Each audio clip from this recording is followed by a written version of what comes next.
ಚಪಾತಿ ಹಿಟ್ಟಿಗೆ ಸ್ವಲ್ಪ ಎಣ್ಣೆ ಹಾಕಿ ಸ್ವಲ್ಪ ಉಪ್ಪು ಹಾಕಬೇಕು. ಉಪ್ಪು ಹಾಕಿದ ನಂತರ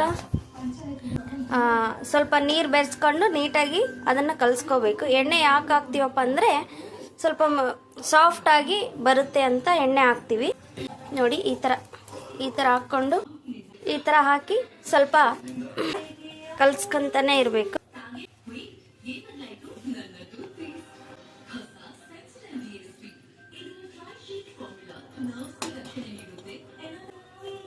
ಸ್ವಲ್ಪ ನೀರು ಹಾಕ್ಕೊಳ್ತಾ ಕಲಸಿಟ್ಕೋಬೇಕು. ಕಲಸಿಟ್ಕೊಂಡಾದ್ಮೇಲೆ ಒಂದು 5-10 ನಿಮಿಷ ನೆನೆಯಕ್ಕೆ ಬಿಡ್ಬೇಕು ಇದನ್ನು, ಚಪಾತಿ ಹಿಟ್ಟನ್ನ. ಅಂದರೆ ಸ್ವಲ್ಪ ಮೃದುವಾಗಿ ಸಾಫ್ಟ್ ಚಪಾತಿ ಬರುತ್ತೆ. ನಮಗೆ ಹೇಗೆ ಲಟ್ಟಿಸ್ಕೊಳಕ್ಕಾಗುತ್ತೋ ಆ ರೀತಿ ನೆನೆಸ್ಕಿಟ್ಕೋಬೇಕು. ಸ್ವಲ್ಪ ಎಣ್ಣೆ ಹಾಕ್ಕೊಳ್ಳೋದ್ರಿಂದ ಸ್ವಲ್ಪ ಸಾಫ್ಟ್ನೆಸ್ ಆಗಿ ಬರುತ್ತೆ ಚಪಾತಿ. ಈ ಥರ ನೆನೆಸಿಟ್ಕೋಬೇಕು. ಈ ಥರ ಇದೆ ಈಗ ನೋಡಿ, ಈ ಥರ ಫುಲ್ ಇದ್ರ ಮೇಲೆ ಸ್ವಲ್ಪ 5-10 ನಿಮಿಷ ನೆನೆಸಿಟ್ಕೊಂಡು ಬಿಟ್ಬಿಡಬೇಕು. ನೋಡಿ ಈ ಥರ ಗ್ಯಾಸ್ ಮೇಲೆ ಹಂಚಿಟ್ಕೊಂಡ್ಮೇಲೆ ನಾವು ಇವತ್ತು ಚೌಳೆಕಾಯಿ ಪಲ್ಯ ಮಾಡ್ತಾ ಇದ್ದೀವಿ. ಚೌಳೆಕಾಯಿನ ನೀಟಾಗಿ ತೊಳ್ಕೊಂಡು ಈ ಥರ ಹಂಚ ಮೇಲೆ ಹಾಕ್ಕೊಂಡು ಹುರ್ಕೋಬೇಕಿದು, ಚೆನ್ನಾಗಿ ರೋಸ್ಟ್ ಆಗಬೇಕು. ಚೆನ್ನಾಗಿ ಹುರ್ಕೊಂಡಾದ್ಮೇಲೆ ಇದು ಪಲ್ಯ ಆ್ಯಕ್ಚುಲಿ ಕೆಲವೊಬ್ರು ಈ ಥರ ಹುರ್ಕೊಂಡು ಮಾಡ್ತಾರೆ. ಇನ್ನು ಕೆಲವರು ಕುಕ್ಕರಲ್ಲಿ 2-3 ವಿಸಿಲ್ ಹಾಕಿಸಿ ಕೂಡ ಮಾಡ್ತಾರೆ. ಆದರೆ ಇದು ಯೂನಿಕ್ ಆಗಿ ಟೇಸ್ಟ್ ಕೊಡುತ್ತೆ. ಏನಕ್ಕಪ್ಪ ಅಂದರೆ ಈ ಥರ ಹುರ್ಕೊಳೋದ್ರಿಂದ ಟೇಸ್ಟ್ ತುಂಬ ಚೆನ್ನಾಗಿರುತ್ತೆ. ಆ ಥರ ಕೂಡ ತಿನ್ಬೋದು, ಬಟ್ ನಮಗೆ ಈ ಥರ ತುಂಬ ಇಷ್ಟ. ತುಂಬ ಜನ ಉತ್ತರ ಕರ್ನಾಟಕದಲ್ಲಿ ಈ ಥರ ಮಾಡೋದುಂಟು. ಹಾಗಾಗಿ ನಾವು ಅದೆಲ್ಲ ಹಂಚು ನೀರು ಇರ್ಕೊಂಡಿದ್ಮೇಲೆ ಸ್ವಲ್ಪ ಎಣ್ಣೆ ಹಾಕಿ ಹುರ್ಕೊಳ್ತಾನೆ ಇರಬೇಕು. ಈ ಥರ ನೀರೆಲ್ಲ ಈ ರೀತಿ ಹೀರ್ಕೊಂಡಿದೆ. ಇದು ಹೀರ್ಕೊಂಡಾದ್ಮೇಲೆ 1-2 ಸ್ಪೂನ್ ಎಣ್ಣೆ ಹಾಕಬೇಕು. ಎಣ್ಣೆ ಹಾಕಿ ಈ ಥರ ಮಾಡ್ಕೋಬೇಕು. ಮೇಲೆ ಕೆಳಗೆ ಹಾಕಿದ ತಕ್ಷಣ ಚೆನ್ನಾಗಿ ಉರಿಯುತ್ತೆ. ನೋಡಿ ಈ ಥರ ಎಲ್ಲ ಹುರ್ಕೋಬೇಕು. ಈ ಥರ ಹುರ್ಕೊಂಡಾದ್ಮೇಲೆ ಇದನ್ನು ಸೈಡಲ್ಲಿ ಇಟ್ಕೋಬೇಕು. ನೋಡಿ ಚೌಳೆಕಾಯಿ ಪಲ್ಯಗೆ ಈಗ ಹುರಿದಿಟ್ಕೊಂಡಿರ್ತಕ್ಕಂಥ ಚೌಳೆಕಾಯಿ ಪಲ್ಯಗೆ ಸ್ವಲ್ಪ ಕರಿಬೇವು, ಕೊತ್ತಂಬರಿ, ಒಂದು 6-7 ಮೆಣಸಿನ್ಕಾಯಿ, 1 ಟೊಮ್ಯಾಟೊ, 2 ಈರುಳ್ಳಿಯನ್ನು ರೆಡಿ ಮಾಡಿ ಇಟ್ಕೋಬೇಕು. ಈ ಥರ ರೆಡಿ ಮಾಡಿ ಇಟ್ಕೋಬೇಕು.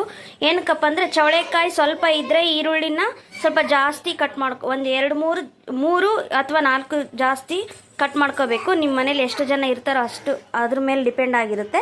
ನೆಕ್ಸ್ಟು ಗ್ಯಾಸ್ ಮೇಲೆ ಒಂದು ಪ್ಯಾನನ್ನು ಇಟ್ಟು 2 ಸ್ಪೂನ್ ಎಣ್ಣೆ ಹಾಕಬೇಕು. ಸಾಸಿವೆ ಜೀರಿಗೆ ಹಾಕಿ ಕರಿಬೇವನ್ನು ಹಾಕಿದ್ಮೇಲೆ ಸ್ವಲ್ಪ ಈರುಳ್ಳಿ ಹಾಕಿದ ತಕ್ಷಣ ಈ ಥರ ಒಂದು ಸ್ವಲ್ಪ ಈ ಥರ ಈರುಳ್ಳಿ ಕೆಂಪಗೆ ಬರೋವರೆಗೂ ಈ ಥರ ಅಂತಾನೇ ಇರಬೇಕು. ನೆಕ್ಸ್ಟ್ ಕಟ್ ಮಾಡ್ಕೊಂಡಿರ್ತಕ್ಕಂಥ ಹಸಿಮೆಣಸಿನ್ಕಾಯಿನ ಹಾಕಿ ಇದನ್ನು ಒಂದು ಸ್ವಲ್ಪ ಈ ಥರ ಕೈ ಹಾಕ್ಕೊಳ್ತಾ ಹಸಿಮೆಣಸಿನ್ಕಾಯಿ ಸ್ವಲ್ಪ ಚೆನ್ನಾಗಿ ಹುರಿಬೇಕು. ಸ್ವಲ್ಪ ಕಟ್ ಮಾಡಿದ್ದ ಟೊಮ್ಯಾಟೊ ಸೇರಿಸ್ಕೋಬೇಕು. ಸೇರಿಸ್ಕೊಂಡು ಇದನ್ನು ಒಂದು ಸ್ವಲ್ಪ ಕೈ ಈ ಥರ ಒಂದು ಸ್ವಲ್ಪ ಉಪ್ಪು ಹಾಕೊಳ್ಳೋಣ. ಸ್ವಲ್ಪ ಅಂದರೆ ಸ್ವಲ್ಪ, ಏನಕ್ಕಂದರೆ ಟೊಮ್ಯಾಟೊ ಮತ್ತು ಈರುಳ್ಳಿ ಸ್ವಲ್ಪ ಚೆನ್ನಾಗಿ ಬೇಯುತ್ತೆ ಅನ್ನೋದಕ್ಕೋಸ್ಕರ ಸ್ವಲ್ಪ ಉಪ್ಪು ಹಾಕ್ಕೊಂಡು ಅದ್ರ ಜೊತೆಗೆ ಸ್ವಲ್ಪ ಅರಿಶಿನ ಪುಡಿ ಹಾಕೊಂಡು ಹುರಿದಿಟ್ಟಿರ್ತಕ್ಕಂಥ ಚೌಳೆಕಾಯನ್ನು ಹಾಕೋಣ. ಚೌಳೆಕಾಯಿ ಹಾಕಿ ಅದನ್ನು ಒಂದು ಸ್ವಲ್ಪ ಕಲಸೋಣ ನೀಟಾಗಿ. ನೋಡಿ ಯಾವ ರೀತಿ ಆಗಿದೆ ಅಂತ ನೀಟಾಗಿ ಈ ಥರ ಕಲಿಸ್ಕೊಳ್ತಾ ಇರಬೇಕು.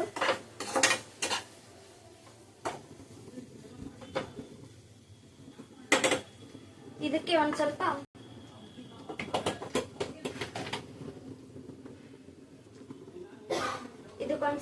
MTR ಮಸಾಲ ಪೌಡರ್ನ ಹಾಕ್ತೀನಿ. ಸ್ವಲ್ಪ ಗರಂ ಮಸಾಲನ್ನ ಹಾಕ್ತೀನಿ. ಹಾಕಿಸ್ಕೊಳ್ಳಿ. ನೋಡಿ ಯಾವ ರೀತಿ ಆಗಿದೆ ಅಂತ.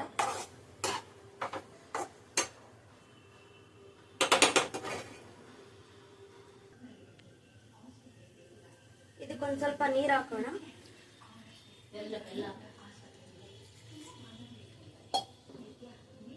ನೀರು ಹಾಕೊಂಡು ಈ ಥರ ಅನ್ಕೊಳ್ಳೋಣ.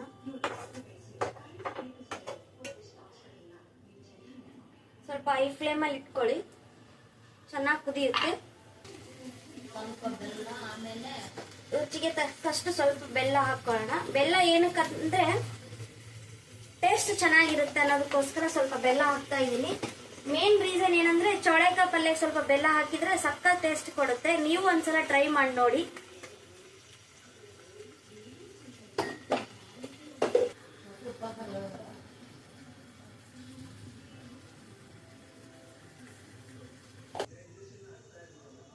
ಸ್ವಲ್ಪ ಕೊತ್ತಂಬರಿಯನ್ನು ಹಾಕೋಣ.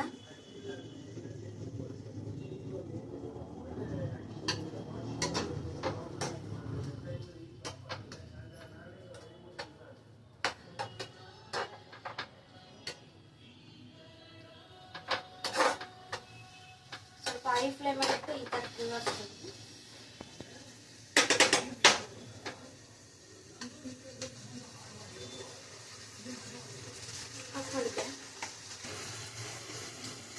ಸ್ವಲ್ಪ ರುಚಿಗೆ ತಕ್ಕಷ್ಟು ಸ್ವಲ್ಪ ಅಂದ್ರೆ ನಾವು ಸ್ವಲ್ಪ ಶೇಂಗಾ ಪುಡಿಯನ್ನು ಮಾಡ್ಕೊಂಡು ಇಟ್ಕೊಂಡಿರ್ತೀವಿ. ಮತ್ತೆ ಗುರಾಳ್ ಅಂತ ಬರುತ್ತೆ, ಗುರಾಳ್ ಪುಡಿಯನ್ನು ಹಾಕ್ತೀವಿ. ಗುರಾಳ್ ಮನೆಯಲ್ಲಿ ಖಾಲಿ ಆಗಿದ್ರಿಂದ ಶೇಂಗಾ ಪುಡಿ ಒಂದೇ ಹಾಕ್ತಾ ಇದೀವಿ. ಇದು ಫ್ಲೇವರ್ ಚೆನ್ನಾಗಿರುತ್ತೆ ಅಂತ ಹಾಕ್ತೀವಿ.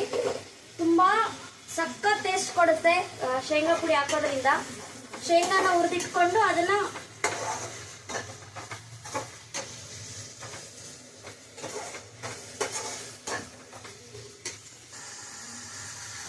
ನೋಡಿ ಯಾವ ರೀತಿ ಆಗ್ತಾ ಇದೆ. ಶೇಂಗಾ ಪುಡಿ ಹಾಕಿದ್ಮೇಲೆ ನೋಡಿ ತುಂಬಾ ಸಖತ್ತಾಗಿರುತ್ತೆ ಫ್ಲೇವರ್ ಮಾತ್ರ. ನೋಡಿ ಎಷ್ಟು ಚೆನ್ನಾಗಾಗಿದೆ. ಪ್ಲೇಟ್ ಮುಚ್ಚಿ ಒಂದ್ 2-3 ನಿಮಿಷ ಈಗ ಬಿಟ್ಟು ನೆಕ್ಸ್ಟ್ ಆಫ್ ಮಾಡಿದ್ರೆ ಮುಗೀತು.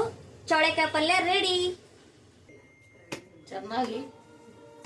ಚೌಳೆಕಾಯಿ ಪಲ್ಯ ರೆಡಿ ಆಗಿದೆ. ನೆಕ್ಸ್ಟ್ ನೆನ್ಸಿಟ್ಟಿರ್ತಕ್ಕಂಥ ಚಪಾತಿ ಹಿಟ್ಟನ್ನ ಚಪಾತಿ ಮಾಡೋಣ ಬನ್ನಿ.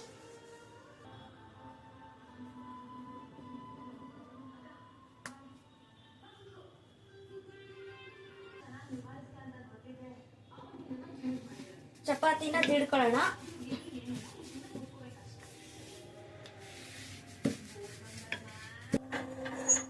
ಚಪಾತಿ ಈ ತರ ತಿಡಿದ್ಮೇಲೆ ಹಂಚಿಗೆ ಹಾಕತ್ತೀನಿ ನೋಡಿ. ನೆಕ್ಸ್ಟ್ ಅದು ಬೇಯಲಿ. ಬೆಂದ ತಕ್ಷಣ ನೆಕ್ಸ್ಟ್ ಒಂದು ರೆಡಿ ಮಾಡ್ಕೊಳ್ತಾ ಇದ್ದೀನಿ.